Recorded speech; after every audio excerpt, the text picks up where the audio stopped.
From Lagos, the nation's commercial capital, this is the news at 10. Live from Channels Television. Reporting tonight, Ayotunde Balogun.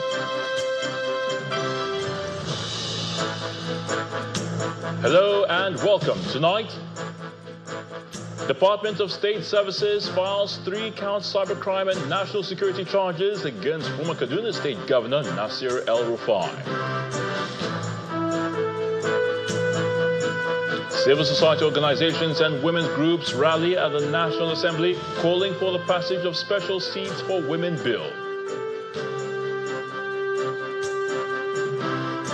Senator Natasha Akpotiuduaghan in fresh National Assembly dispute over exclusion from North Central Development Commission budget defense session.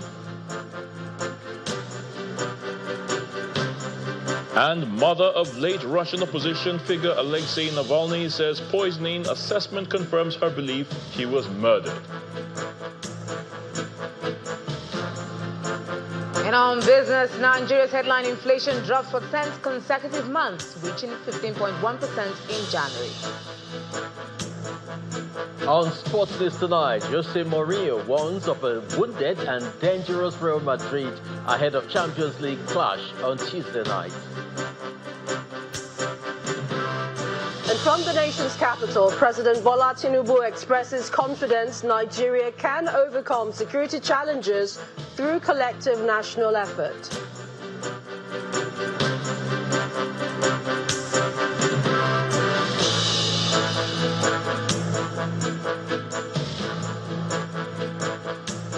This may be trying times for former Kaduna State Governor Nasir El-Rufai, as the federal government has formally charged him with 3 counts related to the alleged interception of communications belonging to the National Security Advisor, Nuhu Ribadu. Last week, in a televised interview, Mr. El-Rufai admitted that he and other unnamed individuals had listened to conversations from Mr. Ribadu's phone, which had been tapped by a third party. While acknowledging the act was technically illegal, he claimed that such surveillance was not uncommon. Despite this, the Department of State Services, the DSS, has arraigned Mr. El-Rufai before the Federal High Court in Abuja. The charge sheet obtained by Channels Television states that on February 13th this year, during an appearance on a TV primetime program, Mr. El-Rufai admitted that he and his associates unlawfully intercepted the NSA's phone communications. The document reads, quote, "That you, Malam Nasir El-Rufai, adult male, on 13th February 2026, while appearing as a guest on Arise TV's primetime program in Abuja within the jurisdiction of this court, did admit during the interview that you and your cohorts unlawfully intercepted the phone communications of the National Security Advisor, Nuhu Ribadu, and thereby committed an offense contrary to and punishable under Section 12(1) of the Cybercrimes Prohibition, Prevention, etc. Amendment Act of 2024, end of quote. The case is now before the court as the government seeks legal redress for the alleged cybercrime. Meanwhile, pro and anti-protest groups have demonstrated at the headquarters of the Economic and Financial Crimes Commission as the EFCC invited the former governor of Kaduna State, Mr. Nasir El-Rufai, for questioning. While the anti-El-Rufai protesters displayed placards asking the anti-graft agency to thoroughly investigate all allegations by the Kaduna State Assembly about his tenure as state governor, supporters of Mr. El-Rufai also assembled at the commission's headquarters.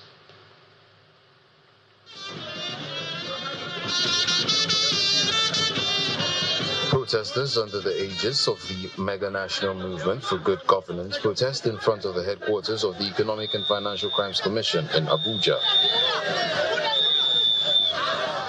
This demonstration is happening on a day the anti-graft agency has invited the former Kaduna State's governor for questioning over his stewardship as governor for 8 years. The protesters display placards asking for a thorough investigation of the former governor. We, the Mega Movement, call on the relevant anti-graft agency, particularly the Economic and Financial Crime Commission and the Independent Corrupt Practice Commission, to do the needful by diligently and transparently continue their investigation election in accordance with the constitutional provision and the rule of law. The process must be thoroughly investigated. The protesters were received by the spokesperson of the commission, who assured the protesters of fair hearing. The EFCC, as we know it to be, is going to do its job professionally, and we are going to attend to all the issues that you have raised in your letter. In a similar vein, supporters of the former Kaduna State's governor assembled in solidarity just a few meters from the anti-El-Rufai protesters. They were soon dispersed by security operatives who fired tear gas at the protesters and everyone in sight.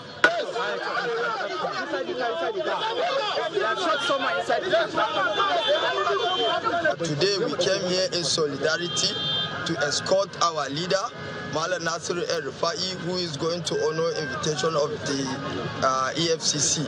But unfortunately, what we are seeing today is not what we expect.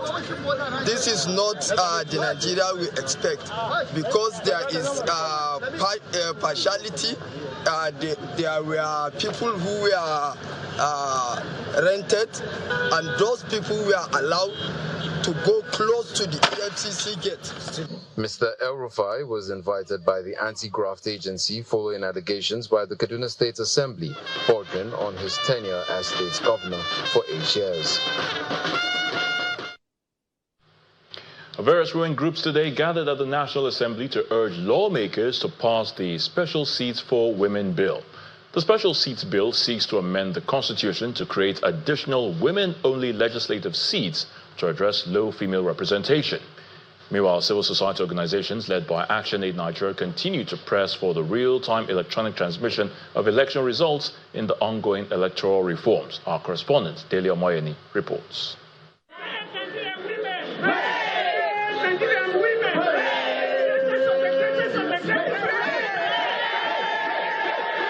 Women groups as well as civil society organizations gather early on Monday morning to demand the passage of the Special Seats Bill for women.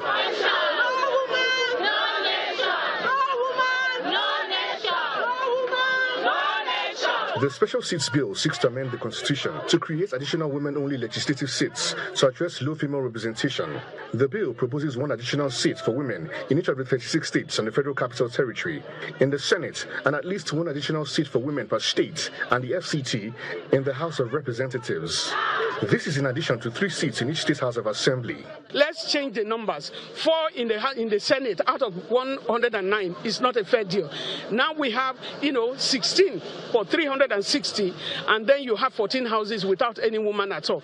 We are here to advocate for the voting of the Special Seats Bill for Women, HB 1349. We want women political participation to be a priority in Nigeria. They also respond to the issues of increasing cost of governance. The cost is not much. What are you look at even the cost of governance. If you look at the Senate President cars, or you look at the Speaker's cars, the Deputy Speaker, the Deputy Senate President, all of them join. They can pay the bill. So we should not talk about that. We can reduce costs in different places to be able to pay the bill. What do we want? What are we asking? In the same vein, some civil society organizations also pressed home their demands for the unconditional electronic transmission of election results. On real-time electronic transmission of the results. Mandatory. Without any condition. No clause. We have the resources already. 200+ billion for technology in this next election. 1.something trillion for this year's budget for INEC. So we have the resources. No matter the hurdle we think we have, we would be able to surmount it and get our result to count. However, the spokesperson of the House of Representatives responds to the protesters. We've listened and we said they should trust that the Joint House and Senate Committee is going to act in the best interest of Nigeria. Not only that, an emergency plenary session has been convened in both the House and the Senate for tomorrow, because we are responding to the evolving issue to ensure that we are well positioned position to act in the best interest of Nigerians. The protesters are vowing to continue to make their voices heard as far as the Electoral Act amendments is concerned. Daily Omoyeni, Channels Television News. The National Working Committee of the Labour Party, under the leadership of Senator Nana Usman, is asking the Inspector General of Police, Kayode Egbetukun, to order the arrest of Mr. Julius Abure and some members of his executive for alleged criminal trespass, theft, assault and malicious damage of the national headquarters of the party. Addressing a news conference at the Labour Party's headquarters in Abuja, the Deputy National Chairman of the party, Professor Theophilus Ndubuako, says Mr. Abure is operating in clear violation of the judgment of the Supreme Court, which nullified his chairmanship of the party as he continues to impersonate the leadership of the LP. The Labour Party is also asking the Attorney General of the Federation to activate and implement the criminal prosecution order dated March the 7th, 2025, concerning Julius Abure, Umar Ibrahim and others for alleged perjury, forgery and criminal conspiracy. INEC has complied with these subsisting judgments and formally recognizes the Senator Nana Usman-led leadership as the authentic and lawful authority of the party. The legal implication is clear and incontrovertible. As of today, under the Nigerian law, Mr. Julius Abure, Mr. Ayo Olorunfemi, and their business associates are unknown to the Labour Party as leaders. They have no locus, no authority, and no legal standing whatsoever within the party structure. Consequently, only the Senator Nenadi-led Usman-led National Working Committee has the legitimate authority to occupy, administer, and utilize the Labour Party National Secretariat located at number 2 IBM Haruna Street, Otako, Abuja, FCT. As a party, we have formally petitioned the Inspector General of Police demanding immediate investigation, arrest, and prosecution of Mr. Julius Abure and others for criminal trespass, armed robbery, theft, assault, malicious damage, impersonation, contempt of court, conspiracy, and threats to national security.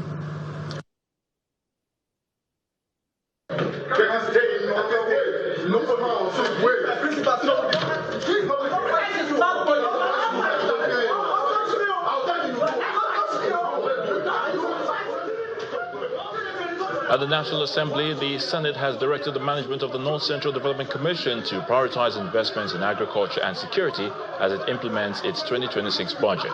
A chairman of the Senate Committee on NCDC, Senator Titus Zam, made the call when the Commission's management appeared before the committee to defend its 2026 budget estimates.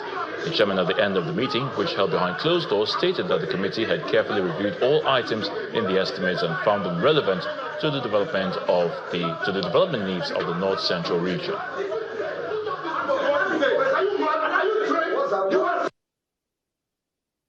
For this commission, you know that North Central is mostly agricultural, and so agriculture must take a pride of place, and it has been so embedded in their budget. When you meet the MD, he will tell you the details, but agriculture, health, and education have taken a pride of place in the budget estimate, and will also be dealt with insecurity challenges, and so they are also thinking about working with security experts and other stakeholders within the North Central region to see to it that the relevant security agencies are supported with logistics to deliver on their mandate. So these are some of the things that were considered in the budget estimate as presented by the management of the North Central Development Commission. Meanwhile, a mild drama unfolded shortly after the budget defense session as Senator representing Kogi Central, Natasha Akpoti-Uduaghan, reportedly confronted the office of the committee chairman over the scheduling of the meeting in her absence. The session, which was slated for 10 a.m., ended shortly after 11 a.m. However, Senator Akpoti-Uduaghan was said to have arrived at about noon and expressed displeasure that the exercise had been concluded before her arrival. The lawmaker was said to have questioned why the meeting proceeded without her participation, describing the development as unfair, particularly given the importance of the 2026 budget estimates to our constituency and the North Central region as a whole.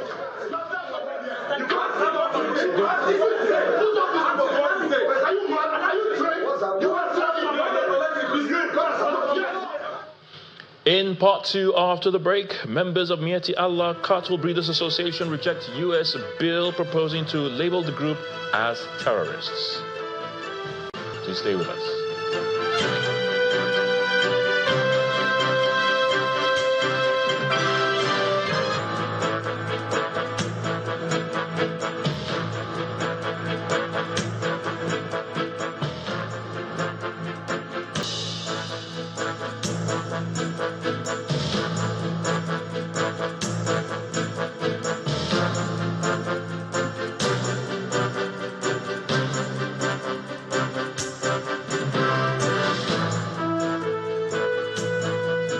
Welcome back. If you've just joined us, you're watching the News at 10 live on Channels Television Lagos. A reminder of our top stories.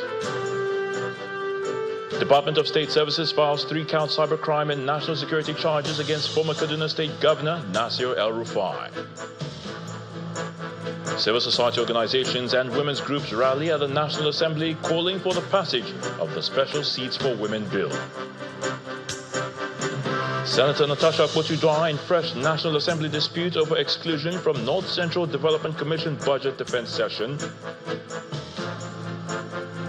And mother of late Russian opposition figure Alexei Navalny says poisoning assessment confirms her belief he was murdered.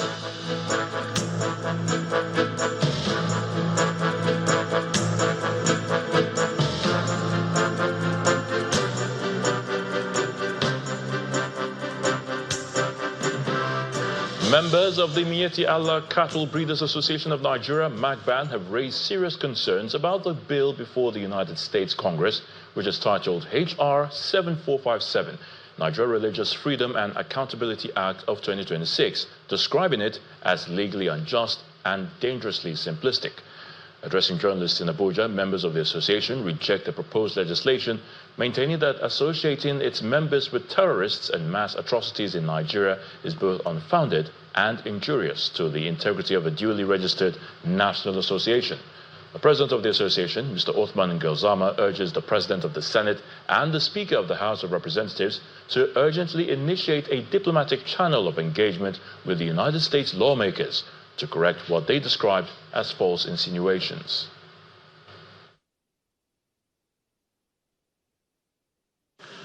While we acknowledge the sovereignty right of the United States to deliberate on matters relating to religious freedom and human rights, we are deeply concerned that the emerging narrative surrounding this bill have increasingly sought to associate MACBAN, a lawful Nigerian association, with terrorism and mass atrocities. We categorically reject such insinuations as false, unfounded, and injurious to the integrity of a duly registered and a national association. MACBAN has never condoned crime in whatever ramification. We abhor banditry, terrorism, kidnapping, and cattle rustling, all forms of violence, extremism, and unequivocally reject all criminality. To conflate the alleged actions of isolated criminal individuals with a registered corporate association is not only legally unjust, but also dangerously simplistic. It is important to say that pastoralists themselves have been major victims of criminality. Armed groups and bandits have attacked our communities, rustled cattle, displaced families, assassinated leaders. MACBAN is respectfully calling on the President of the Senate and the distinguished National Assembly to intervene legislatively to safeguard the integrity of Nigerian institutions. So let's head to the nation's capital now, and Millicent Walker is standing by to give us the latest from our Abuja studios. Great to see you again, Millicent. Over to you. As well, many thanks, Ayatunde. Well, let's begin with the president's working visit to Adamawa State today. President Bola Tinubu praised the Nigerian armed forces for their efforts against insurgency, banditry and other crimes, expressing confidence that Nigeria would prevail in the long run. The president was speaking in Yola during that visit, where he also said that investment in infrastructural facilities and human capital development embarked upon by the Adamawa State government is an exemplary strategy of securing the people's future in a democratic setting.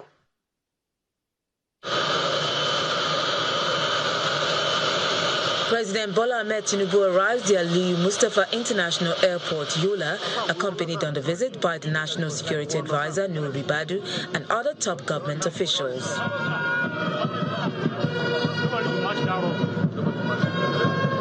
He is received by the governor of Adamawa State, Umaru Fintiri, and other important personalities from the Northeast region.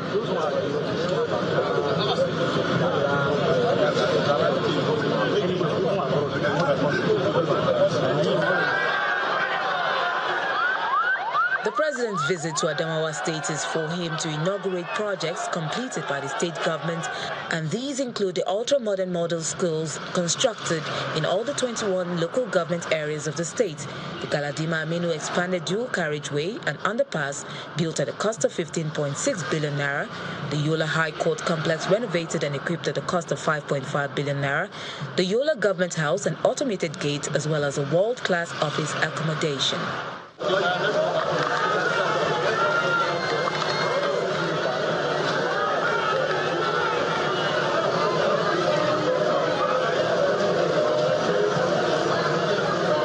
President Tinubu, in brief ceremonies, then commissioned the projects for the benefit of the people.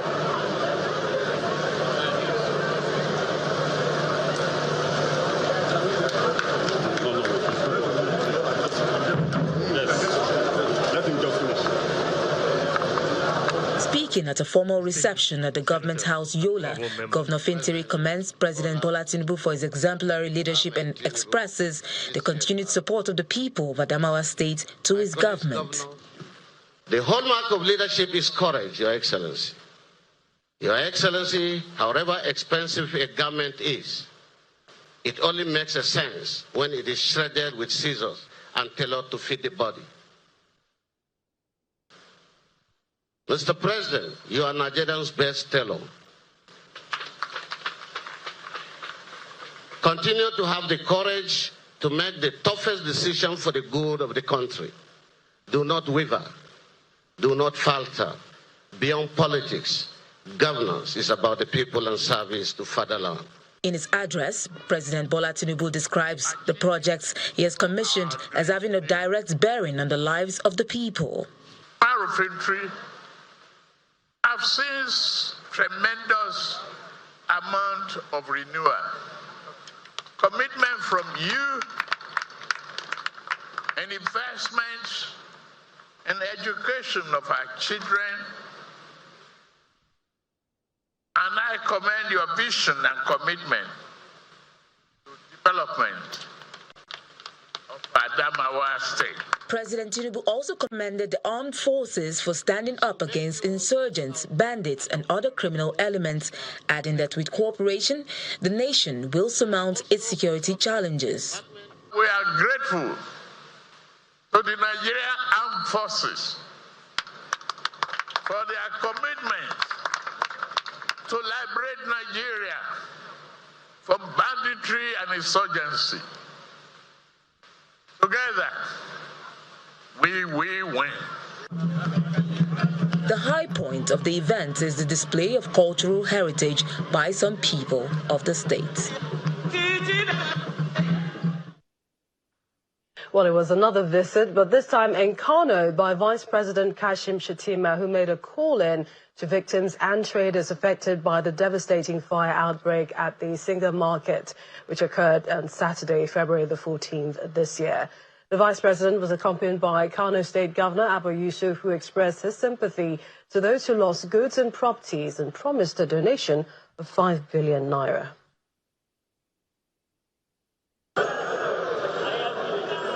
The smoke still billows as firemen and other rescue agencies continue with efforts to salvage goods and properties worth billions of naira at the Kano Singa market.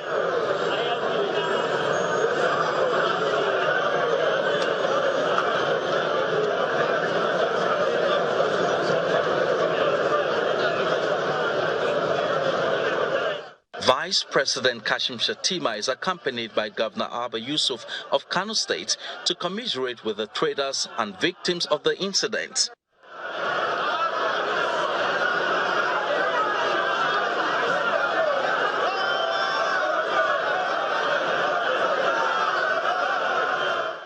Addressing the victims in Hausa language, the Vice President assures them that the federal government stands firmly with the people of Kano at this difficult time.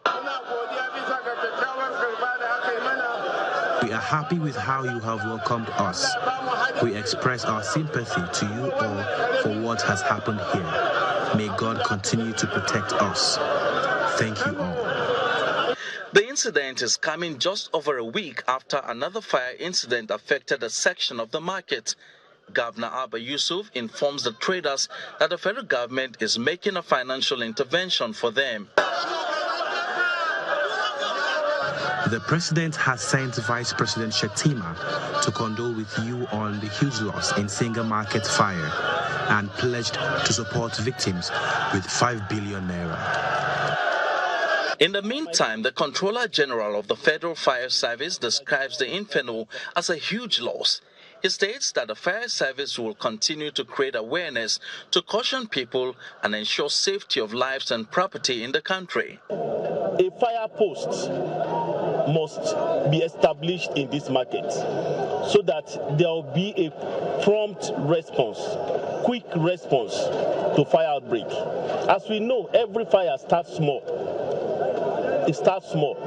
The ability to be able to put it up early will help the firefighters. So there will be an establishment of a fire post with a fire trucks inside this market, in which the men will be able to run 24-hour shifts to prevent this kind of a thing. Before I leave here, I will have a brief meeting with the leadership of the market to know the next steps to take. Because of the crowdedness of the market, no access road for firefighters, so the leadership of the market needs to help the firefighters so we can be able to prevent the occurrence of this kind of a fire henceforth. The federal government also pledged to collaborate with the relevant agencies to investigate the cause of the fire and strengthen preventive measures against recurring market fires. Still ahead on the news at 10, we have more on the Singa market fire in Kano. Plus, Nigeria's headline inflation drops for 10th consecutive month, reaching 15.1% in January. That's coming up on Business News. Join us again. You're watching the news at 10, coming to you live from our Abuja studios. And we're back in Kano, where the federal government approved a 5 billion naira relief package for traders affected by the Singa market fire disaster. Well, in addition, the Progressive Governors Forum announced a 3 billion naira contribution to support those who suffered losses in the incident. Vice President Kashim Shettima made this disclosure during an on-the-spot assessment of the market. Our correspondent Sadiq Ilyasu brings us this latest. The Vice President arrived at the Malam Amin Kano International Airport, where he was welcomed by Governor Abba Yusuf alongside other governors, deputy governors and party leaders. From the airport, the delegation moved straight to Singa Market to evaluate the extent of damage caused by the inferno, which razed over 1,000 shops and goods valued at billions of naira.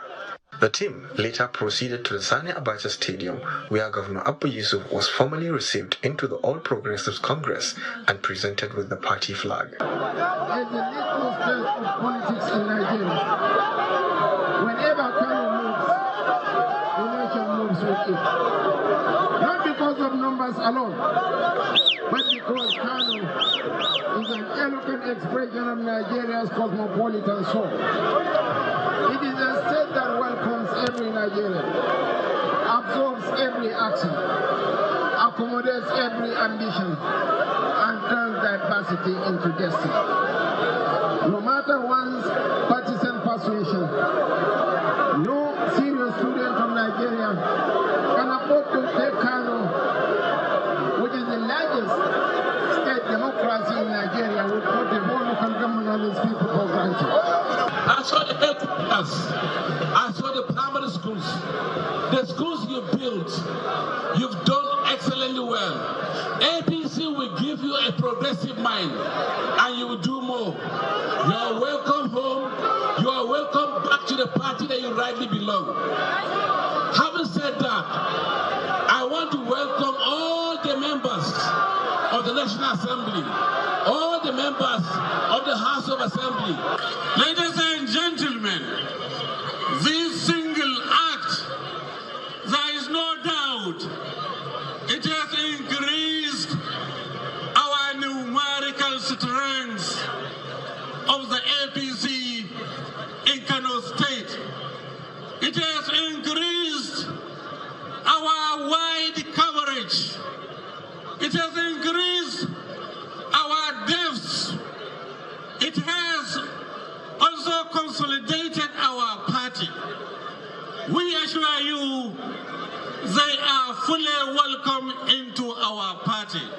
Governor Abba Yusuf described the event as a landmark moment for himself and the people of Kano State. He confirmed the 5 billion naira intervention from the federal government as well as the 3 billion naira support from the Progressives Governors Forum for the rehabilitation of the affected traders. Let me again assure the good people of Kano that this alarming changes nothing about my commitment to govern fairly, work diligently, and remain focused on service delivery. Our citizens, our duty remains to all citizens of the state.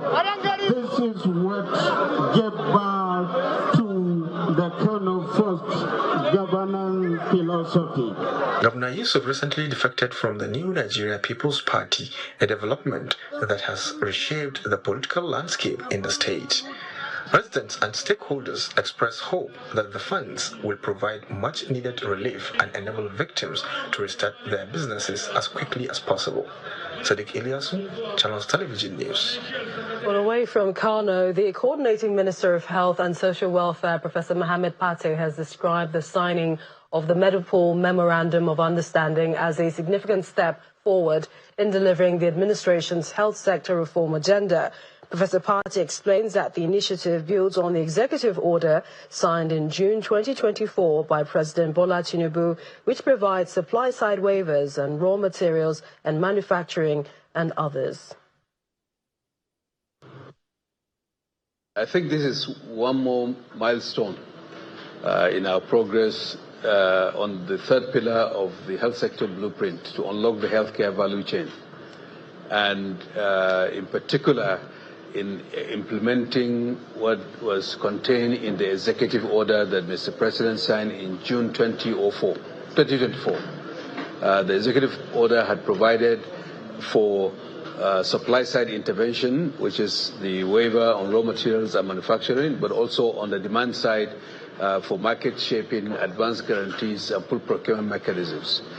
Now, Medipol represents that as a private entity in partnership with government, went through the business case, regulatory approval, and approval by FEC, and now the negotiations for the agreement have been concluded, and we will be signing it so that we stimulate local manufacture with predictable demand over time, and better management of the supply chain will help accelerate Nigeria's progress in terms of medical industrialization and manufacturing of commodities, but by using the monopoly power that we have as a country of more than 230 million.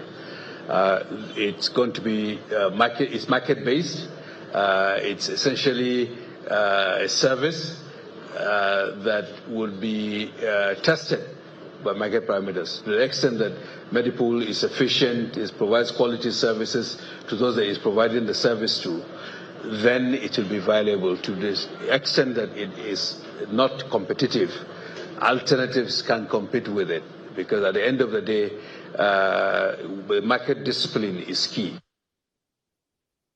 And that's it from Abuja. So over now to Will Ibong in Lagos for business news.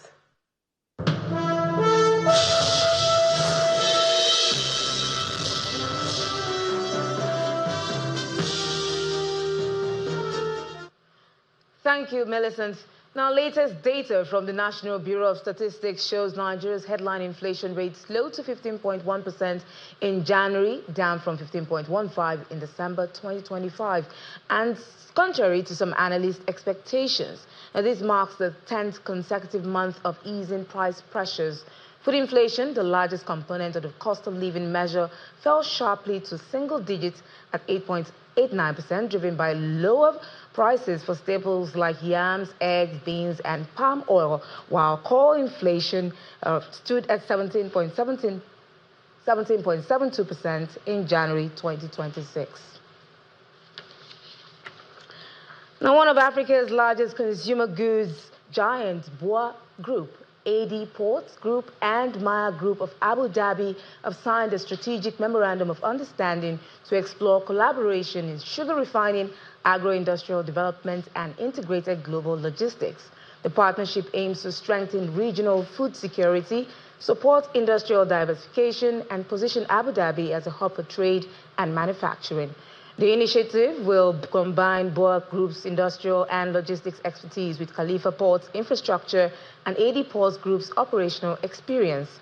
It is aligned with UAE Food Security Strategy 2051 and Nigeria's agricultural transformation agenda, targeting better production, processing, storage, and export of food products across the Middle East, Asia, and beyond. And the founder and chairman of BUA Group, Abdul Samad Rabiu, speaks on the initiative. Confident and have no doubt in my mind that with the skill, the expertise, the commitment, the capacity, and the shared determination of the parties involved, that this initiative will be delivered and will be delivered right.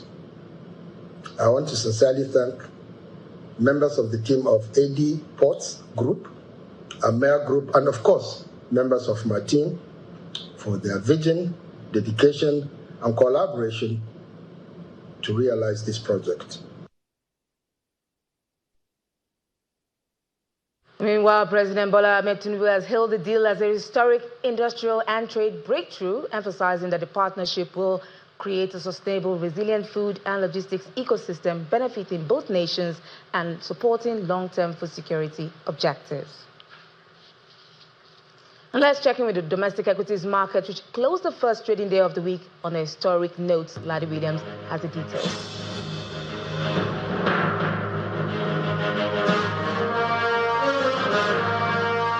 You know what? Put it simply, the NGX was on steroids today, gaining a massive 4.37% to kick off the third trading week of February. It's a massive gain there, 190,262 points for the all-share index. We've never been here before. It's the first time ever. Market cap, 122 trillion.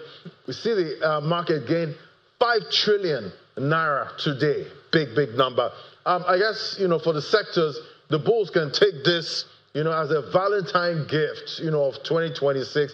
There was no red in sight for the sectors that we track. We see oil and gas and banking, trying to outperform the whole market. Consumer goods was a laggard with the gainers there, 1.71%. But we see the tier one banks were on fire today with a 4.71 advance there for the counter. Then we see the tier one banks all together make up the full gas. That's First Holdco.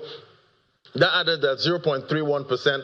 The laggard, when it comes to the gains so far today. Zenith took the lead, 9.95%, almost a full game there for that one. Access Score, 8.87%, GTCO, 7.14%, UBA there adding about 2% to its gain. So, a lot of shares advanced today, about over 50 of them. So looking at the market today, I guess it's safe to say the all-share index continues with price discovery.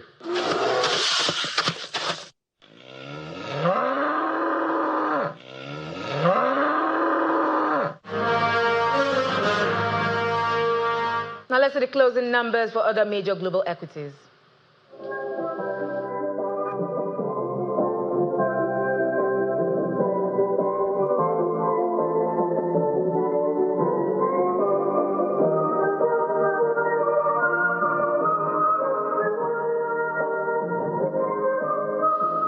And that's business news. I'm Will Ibong. Is back to Ayotune for the rest of the news at 10.